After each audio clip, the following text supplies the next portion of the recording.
ya, sampai menjatuh dijajah sama mereka. Karena sebab mereka punya program untuk membobrokkan akhlaknya negara kita ini menggunakan program 3M.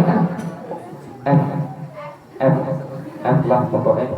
Menggunakan program 3M. F yang pertama apa? Fashion. Cara berpakaian. Cara berpakaian mereka dibawa ke negara kita, ke negeri kita. Oh, kemarin ya ada perempuan umur 18 tahun kira-kira pakai baju adiknya. Udah kecil letak kentang lagi. Ditambah kemarin naik motor ninja, saya di belakang. Pakai baju melekat kentang, pakai baju adiknya. Jengking. Di belakang. Masya Allah. Kalau nggak dilihat gitu ya, emang-emang. Tapi kalau dilihat, tuh, siapa yang pernah? Di sini ada.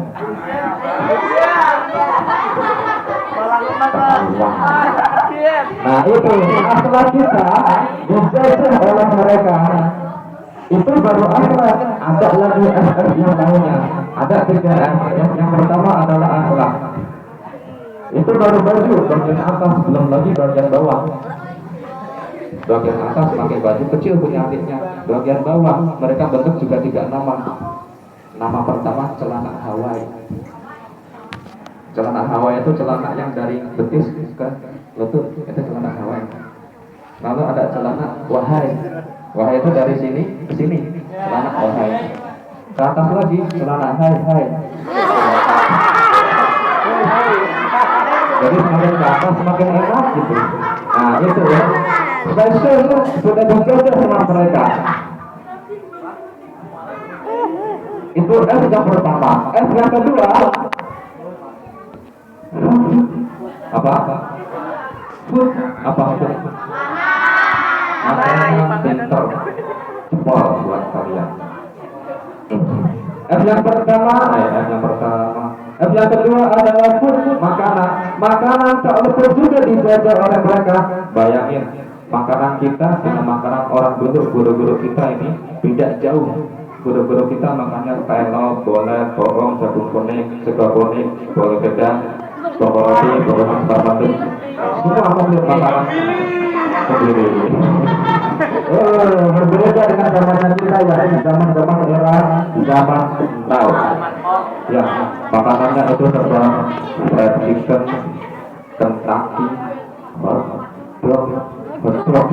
itu artinya panas, hot itu artinya anjing. Kalau digabungin jadinya siapa yang pernah makan angkat tangan.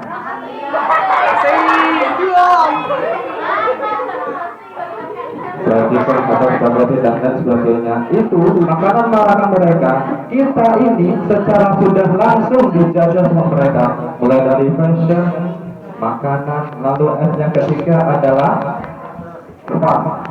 Tahu fun? Fun itu tulisannya FUN bahasa Inggris. Artinya hiburan juga dijajah sama mereka. Makanya orang dulu sama orang sekarang itu perbedaannya sangat jauh. Orang dulu kalau maghrib itu di majelis taklim, di musola, di masjid untuk belajar ngaji. Tapi kalau orang sekarang maghrib itu happy-nya itu bukan di majelis, bukan di masjid, bukan di musola, tetapi di warnet.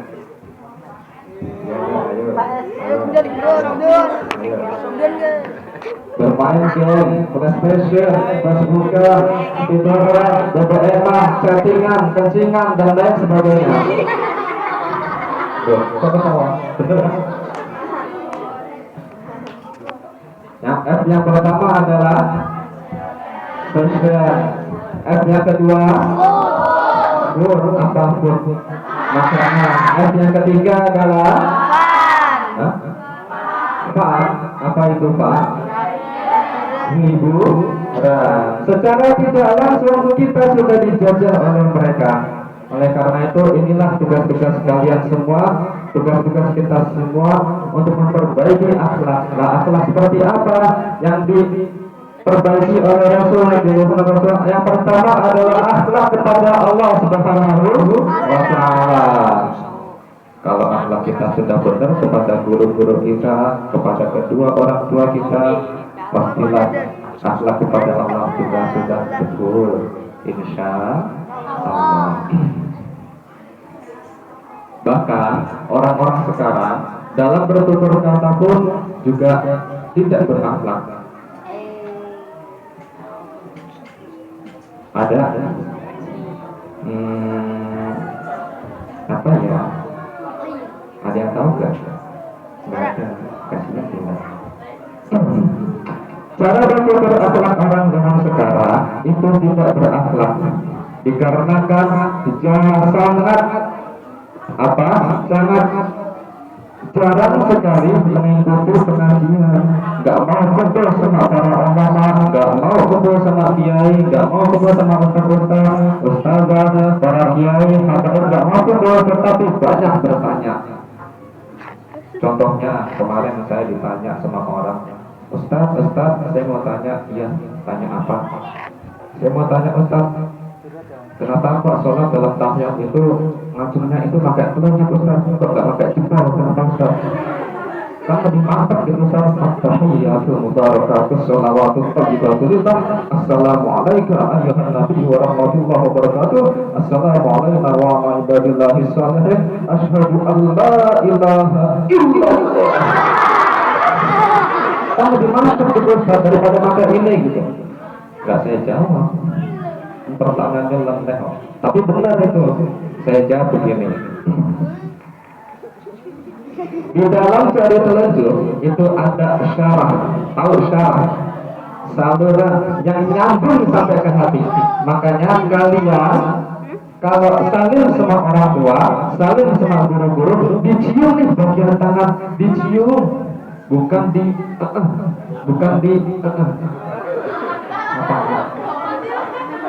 ya gini sama gini loh. Jadi kalau saya lihat salim itu diciumnya bagian mana? Bagian sini. Pokoknya kena sama telunjuk. Itu ada dalam fikih.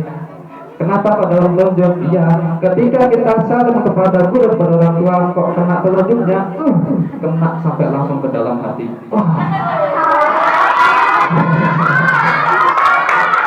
Nah, jadi dalam hatinya orang tua, dalam hatinya guru-guru mendoakan, moga-moga sama dari anak sing soleh, soleha, berbakti pada kedua orang tua, berguna bagi bangsa, agama dan negara. Allahumma amin, Allahumma amin ya rabbal alamin. Nah itu kenapa kok salim harus kena sininya, dan kenapa kok tahiyat menggunakan telunjuk? Jawabnya kayak gue ya, gue cepat lain tapi bener. Nah, kok gak pakai ini aja, Ustaz? Iya, karena di dalam jempol ada syaraf yang menyalur sampai ke sini. Sampai ke sini.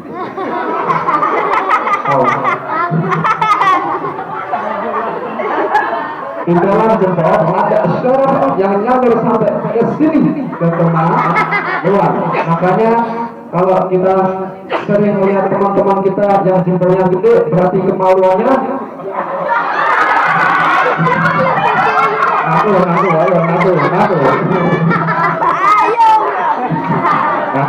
ngaku. Nah itu seperti itu. Terus itu pertanyaan yang silakan terus dokter. Ada yang lagi, Ustaz? Saya bertanya, Ustaz. Iya, bertanya apa?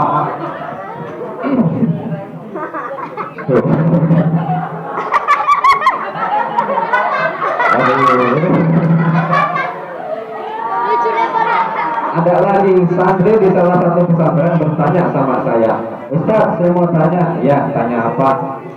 Saya mau tanya, jin sama setan itu bakal masuk surga ya, Ustaz? Iya, betul. Nah, jin terbuat dari api ya, Ustaz? Betul. Neraka juga terbuat dari api ya, Ustaz? Betul. Terus api ketemu unsur api, apa mempan, Ustaz? Enggak kan ya? Enggak saja pertanyaan itu. Seketika saya turun dari kursi, keluar ngambil sekitar tanah, tak timpuk nama saya. Ini bener ini. Tak tanya langsung sama dia, manusia terbuat dari apa? Nah, saya nimpuk tadi pakai apa? Pakai tanah. Sakit gak? Sakit, Ustaz. Rasain dulu. Akhirnya dia tahu, nggak usah saya jawab, dia tahu jawabannya sendiri. Pakai kode tinggukan tangan. Besok kalau ditanya ada teman yang nanya kayak gitu, nggak usah dijawab ya. Ambil tangan, timpuk ke mukanya, tanyain sakit gak? Sakit. Rasain. Sakitnya tuh di sini. Terus ada lagi yang nanyanya ini seorang mahasiswa nanya sama saya. Nah ini dari pertanyaan-pertanyaan itu nanyanya kayak gini. Ustaz yang bertanya, iya tanya apa? Saya sholat Ustaz, iya ngerti. Aku rajin ibadah Ustaz, iya ngerti. Pas sholat aku ngentut. Anak zaman sekarang ini ngomong nggak sopan. Bu yang bagus sedikit gitu, buang angin atau apa. Ini saya sholat Ustaz terus kentut. Kira-kira sholatnya betul nggak Ustaz? Tak jawab, batal. Nah terus wajib wudu lagi nggak Ustaz? Wajib. Basuh muka wajib juga nggak Ustaz? Wajib, karena basuh muka termasuk syarat sahnya wudu.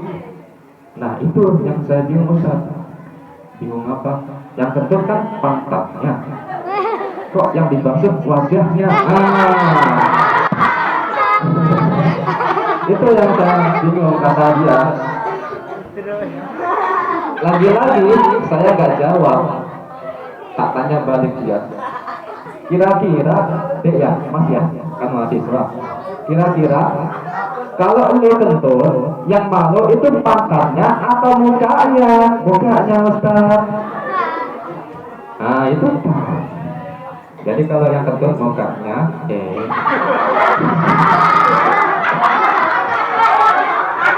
yang kentut itu pantatnya, yang malu mukanya. Nah itu anak-anak zaman sekarang, entah itu kepada orang tua, kepada guru, kepada dosen, intinya dapat disimpulkan dari pertanyaan yang tadi, intinya adalah tidak berakhlak. Karena apa?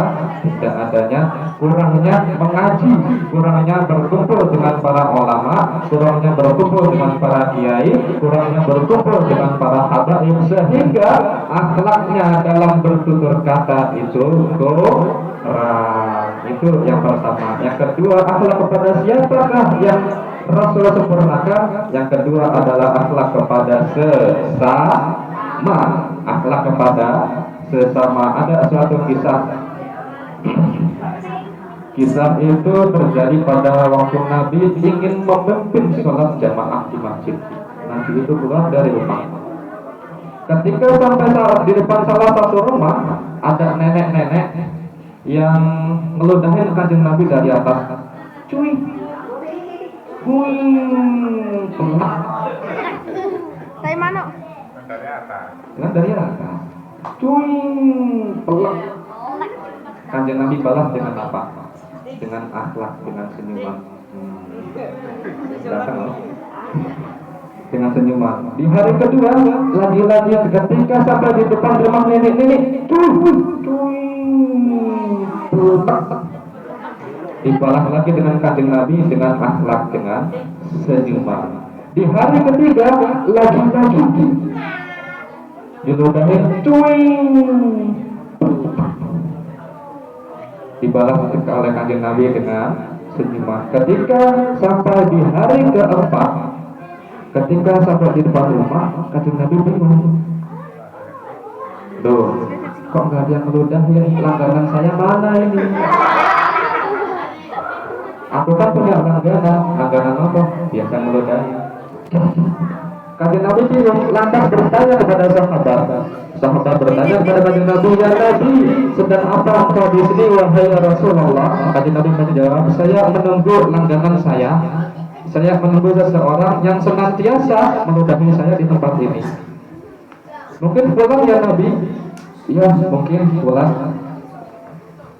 Dia sedang sakit Nabi, di mana sekarang? Di rumahnya. Seketika mendengar jawaban dari sahabat tersebut, Nabi pun bergegas pulang kembali ke rumah, mengambil segenggam kurma yang akan diberikan kepada nini yang sakit tadi. Nini yang sakit. Nah, ini akhlaknya Rasul. Walaupun sebenci apa seorang ini kepada Rasul, Rasul tidak membalasnya dengan kebencian, melainkan dengan kebaikan. Itulah akhlaknya Rasul. Dihampiri ke depan rumahnya. Ketika sampai depan rumahnya, Rasul mengatakan Assalamualaikum. Gak usah dijawab. Gak ada yang jawab. Salam kedua Assalamualaikum. Lagi-lagi gak ada yang jawab. Salam ketiga Assalamualaikum. Siapa? Jawab nenek itu, saya siapa? Saya Rasulullah. Rasulullah ketika mendengar saya Rasulullah, nenek-nenek itu beranjak apa? Bangun dari tidurnya, dilepasnya selimut, menghampiri Rasul, mengatakan, "Sadaqta ya Rasulullah, engkau benar wahai Rasul." Kenapa kau benar? Engkaulah orang pertama yang mengunjungiku ketika sakit, kata nenek-nenek itu. Karena mulai dari aku sakit hingga saat ini belum ada satu orang pun yang mengunjungiku, tetapi engkaulah orang pertama yang mengunjungiku ketika aku sakit. Maka saksikanlah ya Rasul, ya Rasul, asyhadu an la ilaha illallah wa asyhadu annaka Muhammadar Rasulullah. Masuk Islam lantaran Nah, itulah akhlaknya Rasul, akhlak kepada sesama manusia. Dan kita sebagai generasi kader bangsa, jangan mau akhlak kita itu dijajah oleh orang-orang barat. Mau nggak dijajah lagi? Enggak kan? Oleh karena itu, jika ada masjid-masjid, musola-musola, saya terkadang merasa tersungging. Apa? Tersungging? Ya benar Bang. Ini mulut siapa? Mulut saya. Terserah saya mau ngomong apa. Saya terkadang merasa tersinggung ketika masjid musola gak ada yang ngisi pengajian, kakek ngisi maulidan, kakek yang dibantu dong ngomong kakek nih ya, dibantu ya, yang azan kakek yang tomat, yang imam baca Quran, sholawatan, yang ngepel, yang nyapu, gulung tikar, yang mati. Jangan kencang-kencang, kedengeran nanti sama pengurus masjidnya. Ya.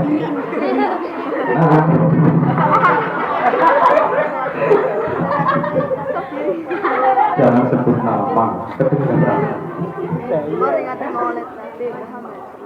Nah, itu terkadang saya tersinggung.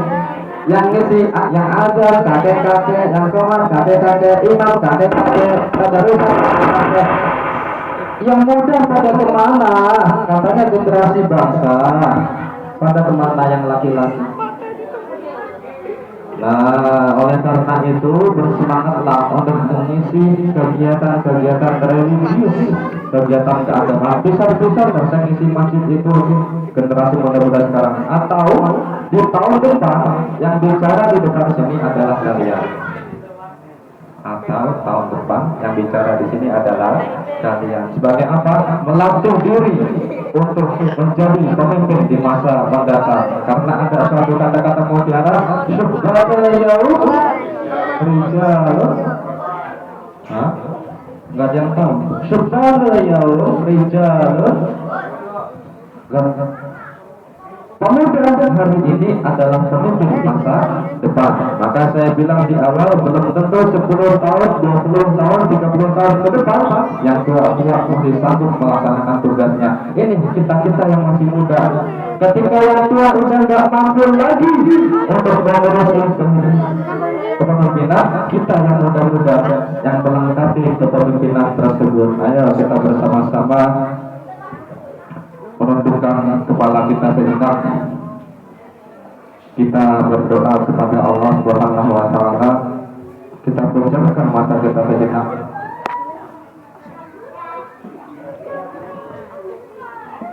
Kita tundukkan kepala kita. Kita pejamkan kedua mata kita, kita bermohon doa kepada Allah Subhanahu wa taala. Ilahi lastunil firdausi a'la wa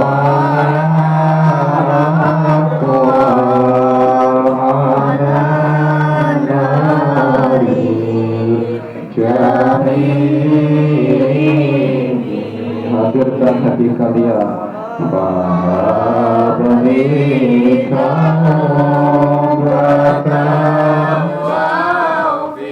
Bismillahirrahmanirrahim. Alhamdulillahirabbil alamin. Allahumma shalli wa sallim wa barik ala sayyidina Muhammad wa ala alihi wasallam. Allahumma ya Allah ya Rahman ya Rahim ya Hakim ya Aziz. Ampunilah semua dosa-dosa kami ya Allah. Ampunilah semua dosa-dosa kedua orang tua kami ya Allah. Ampunilah juga dosa semua saudara-saudara kami ya Allah. Kumpulkanlah kami ke dalam surga ya Allah, bersama utusan-Mu ya Allah, bersama kekasih-Mu ya Allah, kami Nabi Muhammad sallallahu alaihi wasallam. Hanya keluarga Engkau yang kami mohon ya Allah. Tidak ada kesalahan berdosa, dan tidak ada sebab pengabulnya ya Allah. Jadikanlah kami kabar-kabar pengguna yang berbakti kepada kedua orang tua, taat pada perintah guru, berbakti berkenan kepada agama, bangsa, dan negara. Allahumma rabbana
Sekian, terima kasih. Akhirul kalam, wabillahi taufiq wal hidayah.